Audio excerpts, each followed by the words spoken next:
Hello everyone. In this lecture we are going to discuss about the very important topic of the anthropology, and that is the methods of dating. So in this lecture firstly we will discuss about the definition, that what is the methods of dating, its types and other things related to the methods of dating. So first of all we need to know that why methods of dating are used. So first discuss about the dating techniques. So basically dating techniques are the procedures used by the scientists to determine the age of rocks, fossils or artifacts. So if we want to determine the age of rocks or the fossils, that how old these fossils or rocks exist on the earth, so we use the dating techniques. There are the two types of the methods of dating, that is the relative dating method and the second one is the absolute dating method. Now coming to the relative dating methods. So relative dating methods determine whether one sample is older or younger than another. So in this method, we just compare the datings of two materials and then we compare it with each other. This method is very useful technique. There are many types of the relative dating methods, and some of them are the stratigraphy, fluorine dating and the pollen dating. So one by one we will discuss the types of relative dating methods. So the first one is the stratigraphy, and stratigraphy is the study of layers of the rocks, and this is the principal method of the relative dating, because the study of rocks is very important to get the exactly situation or the time period of any place or any culture or any civilization. So in the stratigraphy we define the timing by layering, and we know very well that the earlier deposited layers are the older and later deposited layers are above the older one. So we can say that the deeper layers were deposited earlier and thus are the older than more shallow layers, and these layers are called as a bed, because the smallest of these rocks units defined with a specific time interval. And when this method has been started, so this is started at the end of the 18th century, and geologists began to realize that the earth's rock were stratified or laid down in layers one after another, and this was very helpful to understand the exactly timing of the rocks to study more. The other relative dating method is the fluorine dating. So in this way the amount of fluorine deposited in bones is used to define the age of any fossil. So the fluorine dating is used to determine the amount of time an object has been undergrounded, and items such as the bones and other fossils which are in the soil will absorb the fluoride from the groundwater over the time, and the oldest bones contain the greatest amount of fluorine and vice versa, because as oldest bone will be deposited in the soil, so this will absorb the most fluorine, and this will be the greatest amount of fluorine in the oldest bone. So the amount of fluorine is not always at the same rate for the all fossils. This may be changed according to the characteristics or the properties of that fossil. And this testing was used firstly in the 1953 to underground Piltdown Man, and identified it almost 50 years after as it was originally unearthed. Next one is the pollen dating. So the pollens are basically the small grains or the particles that are released by the different flowering plants.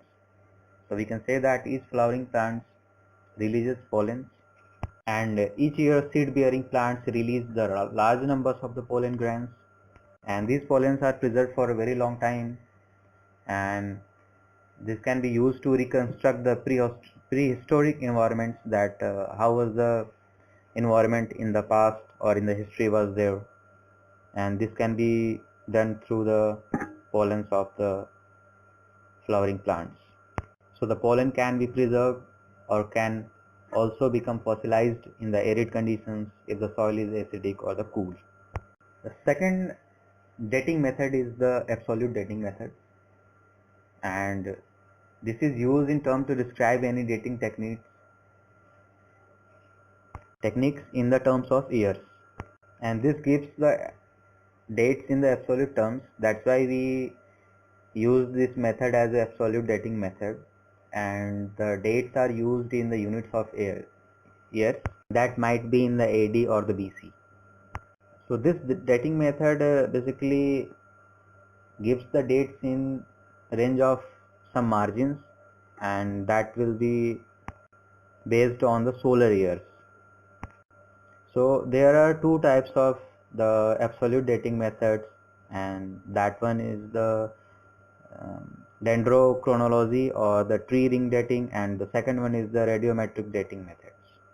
And there are some other types of the radiometric dating in this way: the carbon-14 dating, potassium argon dating, amino acid racemization. So let's start with the dendrochronology, that is also known as the tree ring dating. We have always seen that when any old tree is cutting down, then we find that there are some rings in the stem of that tree, and that is basically used to determine the dating or the timing of that tree. In this way, this dating method is used. So in certain climates, trees add a new growth ring or to their trunk every year. So every ring defines a season or a year. So methods for this dating technique is the counting the rings and the joining in the long sequences from the different trees and correlating with the fragmentary beams far back as the 1st century BC. So advantage of this method is this is applicable to the wooden objects.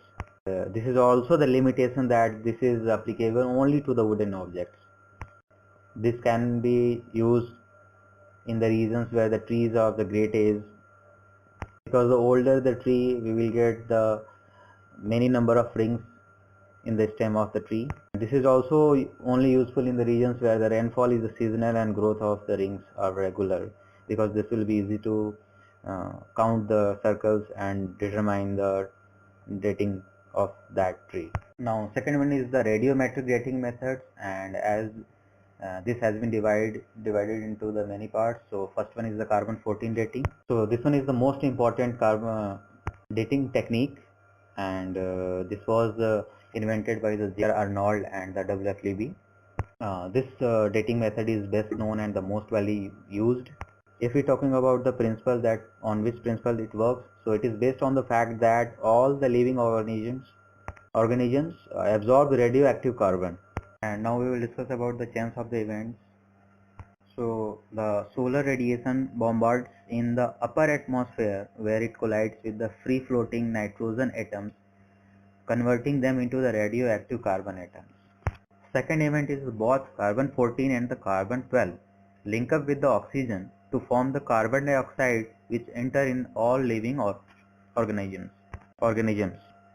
And the next event is the C14 or the carbon-14 decomposes into the C12 at a constant rate, and that rate is the 5,568 years, and every 5,568 years half of the carbon-14 is converted into the carbon-12.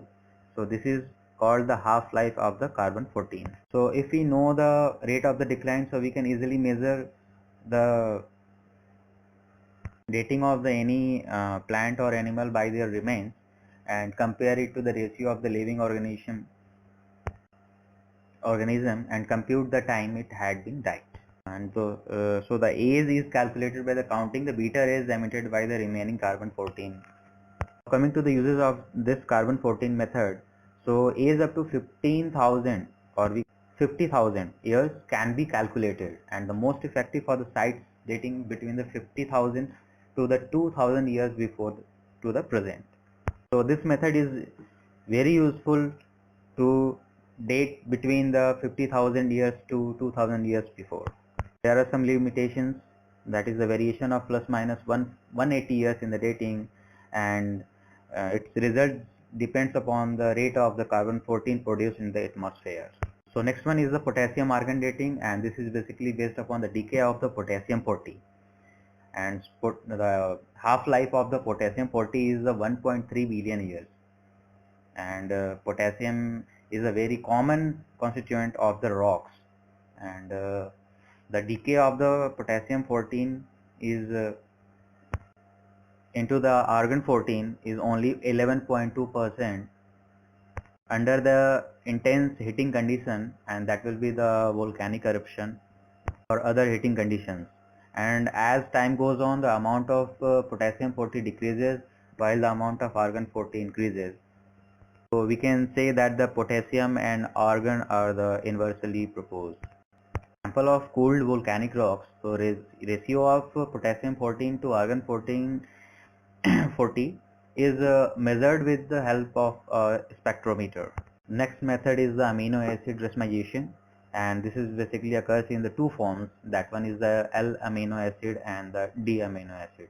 So L-amino acid is basically the form of amino acid found in the living forms, and when an organism dies, the L-amino slowly turns into the D-amino, and this process is known as the racemization. And each amino acid is associated with the characteristic speed of the racemization at a given temperature.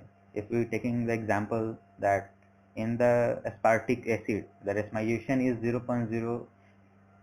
0.33 at 20 degrees centigrade in about the 15,000 to 20,000 years. So it can be used to date the material older than that is can be dated by the C14 methods. And much less of the fossil materials is needed for determination of date than the radiocarbon determination. So in some situation it is better than the carbon-14 dating method. So this was all about the methods of the dating.